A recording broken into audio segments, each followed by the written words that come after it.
There is a woman lying on the burning sand of Mecca. The sun is scorching her body. A heavy stone crushes her chest. A spear is pointed at her heart. The man holding the spear is one of the most powerful leaders in Arabia. He demands one word from her, just one word of denial. Deny your faith and you go free. Remain stubborn and you die. She looks up at him, her breath shallow, her body broken, and she says the words that will echo through history: "My God is one. My God is one." This is the story of Sumayyah bint Khayyat, a slave, a woman, the first martyr of Islam. Her story is not just about death, it is about the ultimate victory of faith over power, of the weak over the strong, of truth over tyranny. To understand the weight of Sumayyah's stand, we must understand the world she defied. Mecca, in the early 7th century, was a society built on strict hierarchies. At the top were the tribal chiefs, the wealthy merchants, the powerful clans like the Makhzum, to which her tormentor Abu Jahl belonged. At the very bottom were the slaves. They were property. They had no rights, no voice, no legacy. Sumayyah was among them. She was not born into nobility. She was not a poet or a warrior. She was an Ethiopian woman,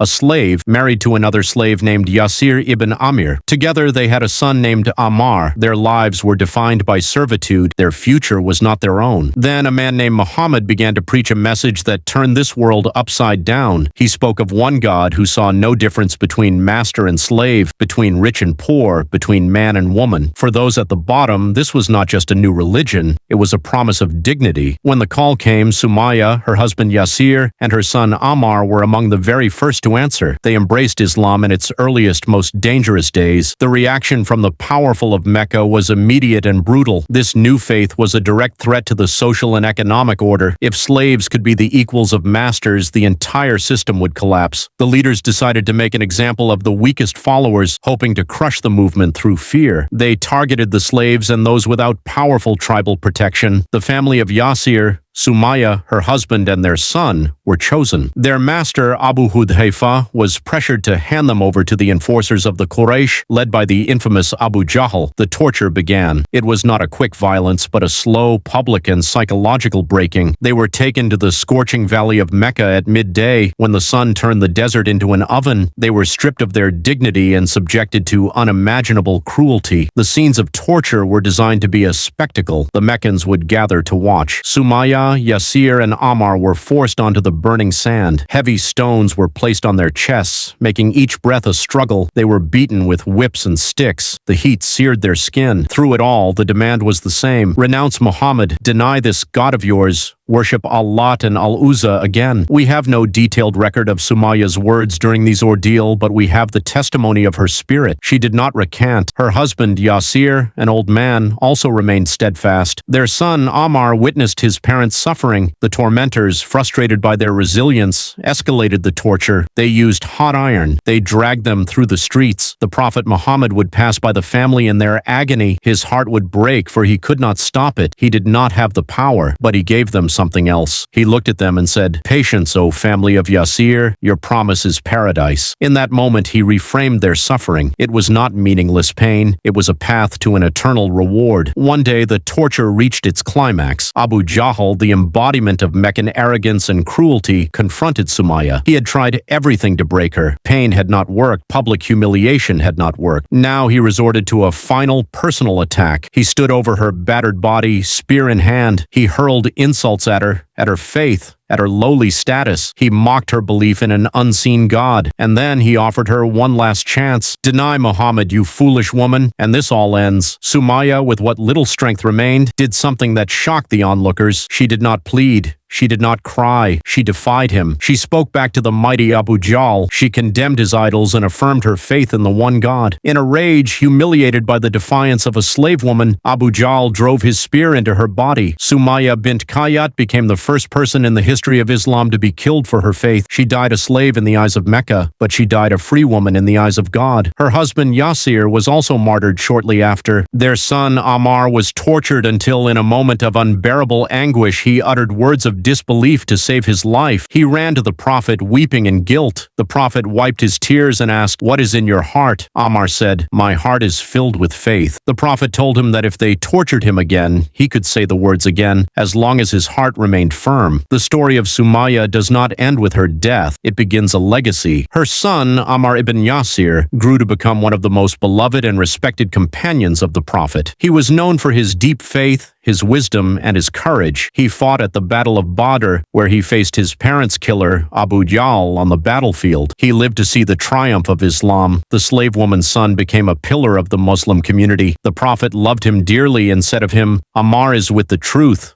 and the truth is with Ammar." Sumayyah's sacrifice planted a seed. It proved that the strength of this faith did not come from swords or wealth, but from the unshakable conviction in the hearts of its believers, even the weakest among them. Her story was a constant reminder to the early Muslims, if a slave woman can stand against the might of Mecca, then who are we to fear? So, what is the timeless message of Sumayyah's story? First, it redefines strength. True strength is not in power, wealth, or social status. It is in the courage to hold fast to truth, even when your body is broken and all worldly hope is lost. Sumayyah had no army, no tribe, no money. She had only her faith.